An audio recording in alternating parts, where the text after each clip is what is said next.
check. 1, 2. This is the Chu Down Show with Chuy Gomez. Chuy Gomez. Let's get started, shall we?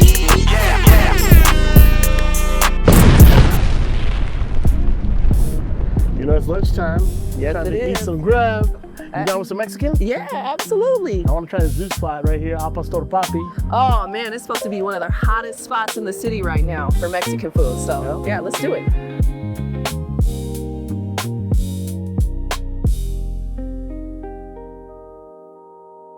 Another beautiful day, and we got Brooke Jenkins in the house.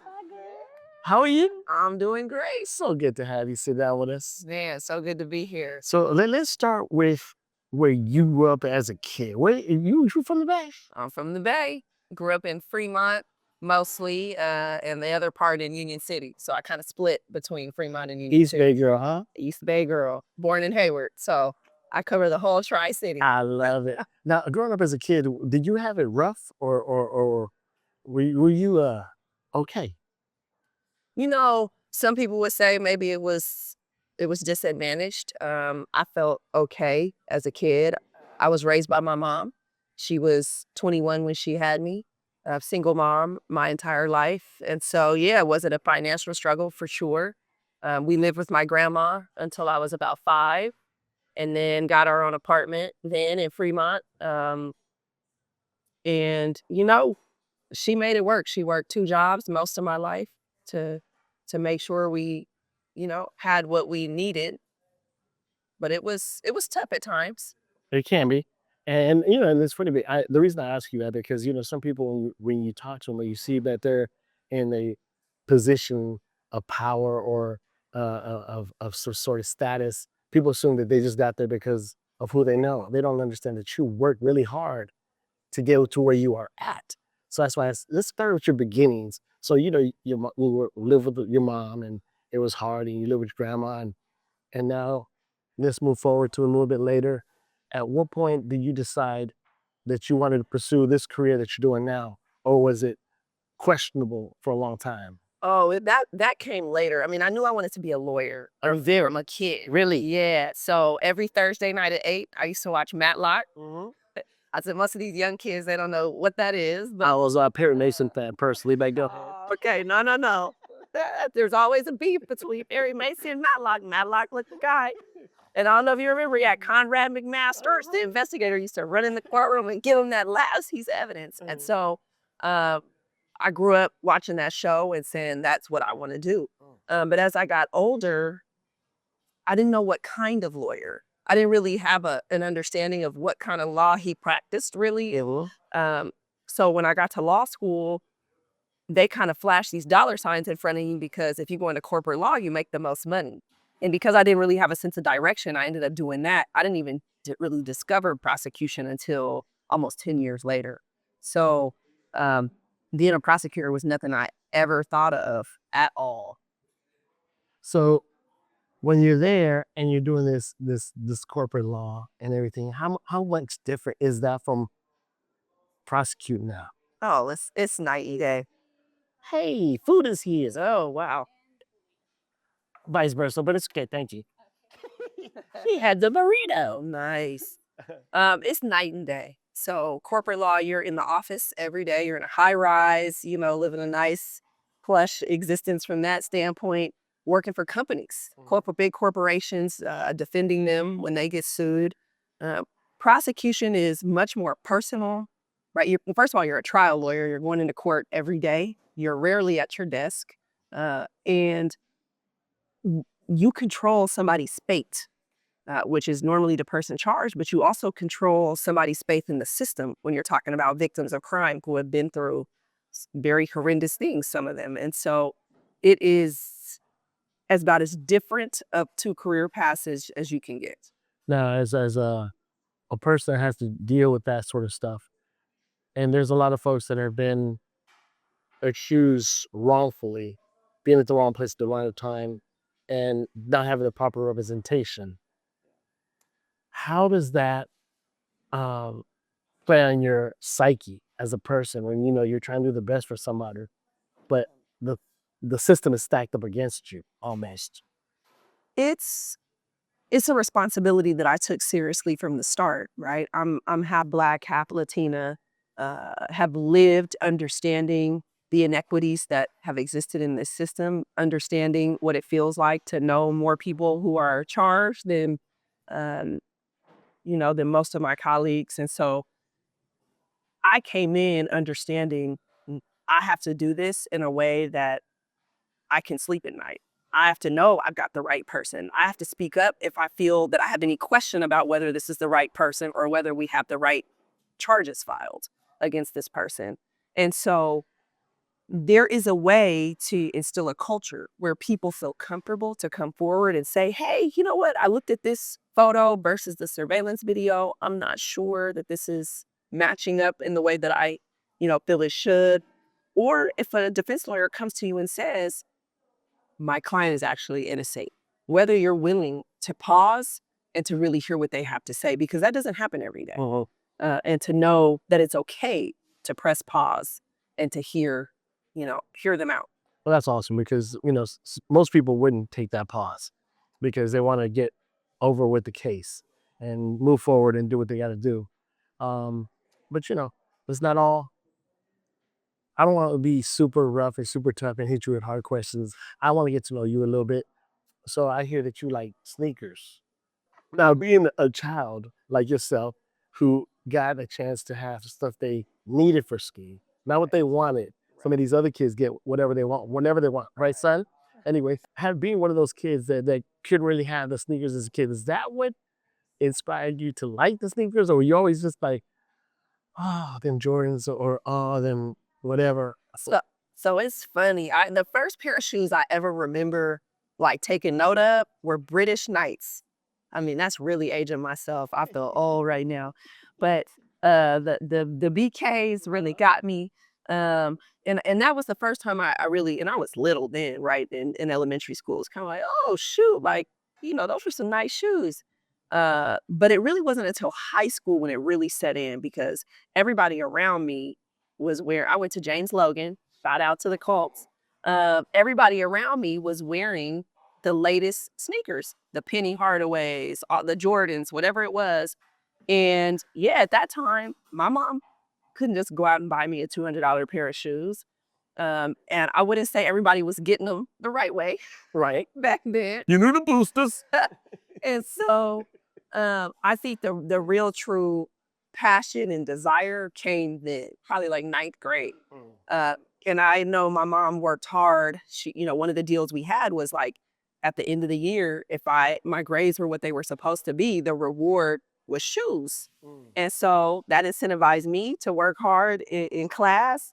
And I remember one of the pairs that she got me was a pair of Griffey's, one of Ken Griffey's shoes. And that was my world. It was like, if I could earn and she would, save up to get me those shoes, by then, it was everything.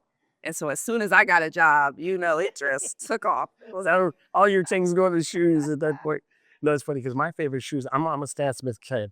Like early on, I just all Converse, and then it was like just Stan Smith just became my shoes. So I've never been a sneaker head, but I seen it. The ones that I really, really liked outside of my Stan Smiths were the Answer. Oh, the AI? The AIs were mine. Okay. The Reeboks, man. And then they had all the colorways I liked. Those are the only time I strayed away from my Stan Smiths. So what pair of shoes? You said the British Knights kind of inspired you to go into sneakers. But what's your favorite shoe that you've ever had? Because as a shoe head, there's like, oh, I like the blah blah blahs. I mean, I would say my favorite shoe has to be the Bred 11s. So the Jordan Bred 11s is like, if I had to, if there was a fire and I had to grab one pair, it would be those. That's exactly what I was asking, because there is that one pair of shoes that's like, that's the one. I can't let that one go.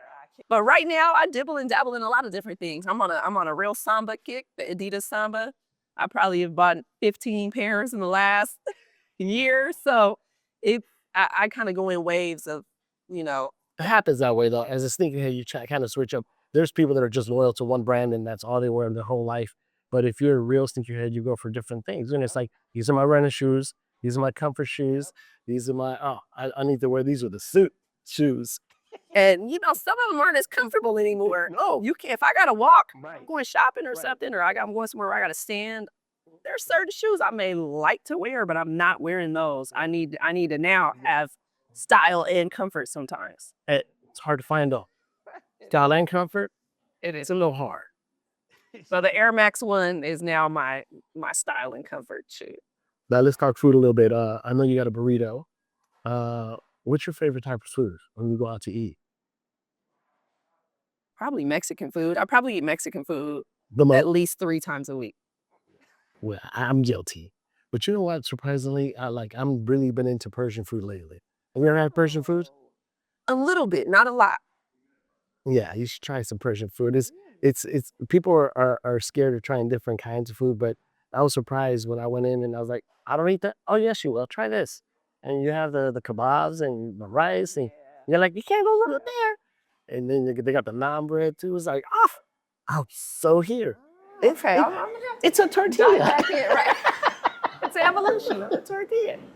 Oh my gosh. With Mexican food, it's like you can eat so many different combinations of things. And And the sauces and just makes a whole new meal. Just the sauce and the way you add chips to it. It takes a whole meal for is you. it a little tortilla? Is it corn? Is it flour? Is it what do you How do you with mix it? nachos? Do you cook?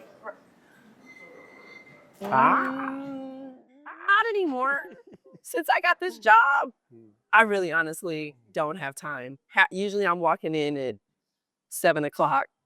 So, and that's a good night.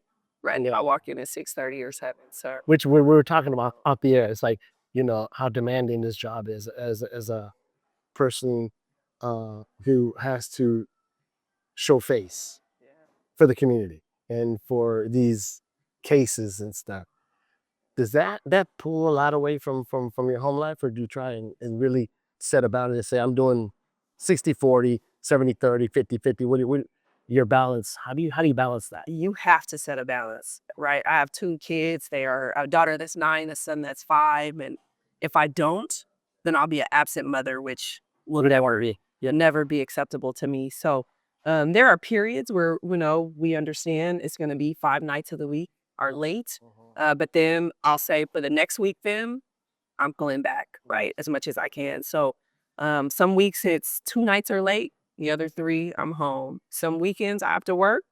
Others I'll say, okay, I'll go to events on Saturday, but not on Sunday. I will never miss a game or a recital or, a school event. So it requires a commitment not only from me, but from my team, right? The folks who are scheduling need to make these appearances and to go out. They know that there has to be mommy time Right. for my kids. And your calendar's tight. It is. And it's there, and they gotta run around these days. Now, don't these 3 hours here. I gotta go to this recital. Oh, yes. So let's figure out a way to make that happen. Yeah. And what I found is